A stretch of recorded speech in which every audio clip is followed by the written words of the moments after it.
বয় band, যে জনপ্রিয়তার ঢেউ আছড়ে পড়েছে বাংলাদেশেও। অজস্র শ্রোতা মেতে আছে বিটিএস ব্যান্ডটি নিয়ে। এই ব্যান্ডের 7 তরুণ রাজত্ব করেন বাঙালি তরুণীদের মনে। বিটিএস ফ্যানদের আবার ডাকা হয় বিটিএস আর্মি নামে। যুদ্ধ ছাড়াই যে দলটি রাজত্ব করছে বিশ্বজুড়ে। আপনি ফ্যান হন বা হেটার, বিটিএস এর খ্যাতি ও অর্জন মুগ্ধ করতে বাধ্য যে কাউকে। কিভাবে এত দূর এগিয়ে গেল কোরিয়ান এই বয় ব্যান্ডটি? বাংলাদেশেই বা কেন এত জনপ্রিয় বিটিএস? চলুন জেনে নেই বিস্তারিত।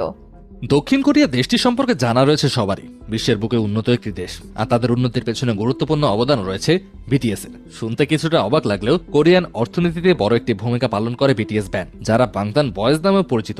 সংক্ষেপে বিটিএস ডাকেই বেশি জনপ্রিয়। এটি মূলত 7 সদস্যের একটি বয় ব্যান্ড। দক্ষিণ কোরিয়ান এই ব্যান্ডের খ্যাতি আটকে নেই শুধু নিজ দেশের মধ্যে, ছড়িয়ে পড়েছে বিশ্বজুড়ে। তাদের অসংখ্য গান স্থান পেয়েছে হিট গানের তালিকায়। এমনকি কাতার বিশ্বকাপের থিম সং এর ড্রিমারও গিয়েছিলেন বিটিএস সদস্য জাংকুক। বিশ্বজুড়ে কোটি কোটি ফ্যান রয়েছে বিটিএস ব্যান্ডের। বাংতান বয়েজ তথা বিটিএস এর আছে অজস্র ও বিরল সব রেকর্ড। দক্ষিণ কোরিয়ার অসংখ্য নাগরিক বিটিএস সদস্যদের জাতীয় সম্পদ হিসেবে বিবেচনা করেন। বাংলাদেশেও বিটিএস নিয়ে মাতামাতি করা তরুণ তরুণীর সংখ্যা নেহাত কম নয়। তবে রাতারাতি এই অবস্থানে চলে আসেনি বিটিএস।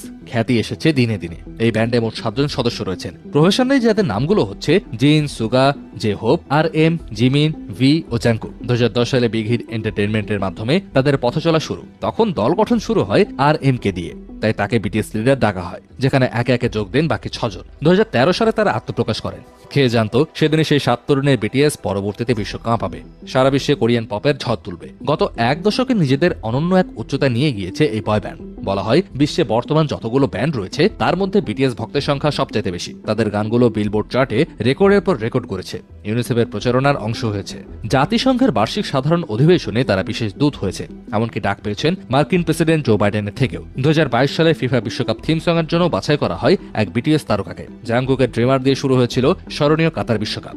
গানের মাধ্যমে সাহিত্য, মনস্তাত্ত্বিক বিষয় এবং ভালোবাসার মতো বিষয়গুলো তুলে ধরে বিটিএস। অনেক সময় অনুপ্রেরণাও যোগান গানের কথা দিয়ে। বিটিএস জন্ম দিয়েছে spring day, dynamite, butter, fake love, boy with love ইত্যাদি নানা জনপ্রিয় গানের। তাদের খ্যাতিটাই ছড়িয়ে পড়েছে বিশ্বজুড়ে। বিশ্বের অন্যান্য দেশের মতো বাংলাদেশেও বিটিএস নিয়ে রয়েছে অনেক উন্মাদনা, বিস্তর চর্চা আর প্রচুর ভক্ত। দেশীয় অনেক তরুণীর মনে বাস করেন বিটিএস এর 7 সদস্য।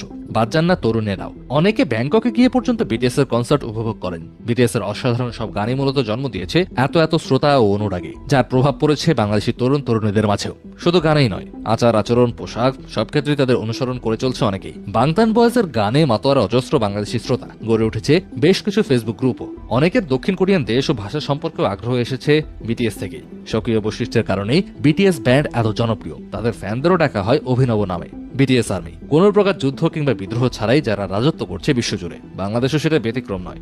যদিও এসব নিয়ে সমালোচনাতেও মাতেন অনেকে, তবে বিটিএস এর খ্যাতি, অর্জন ও জনপ্রিয়তাকে অস্বীকার করার উপায় নেই।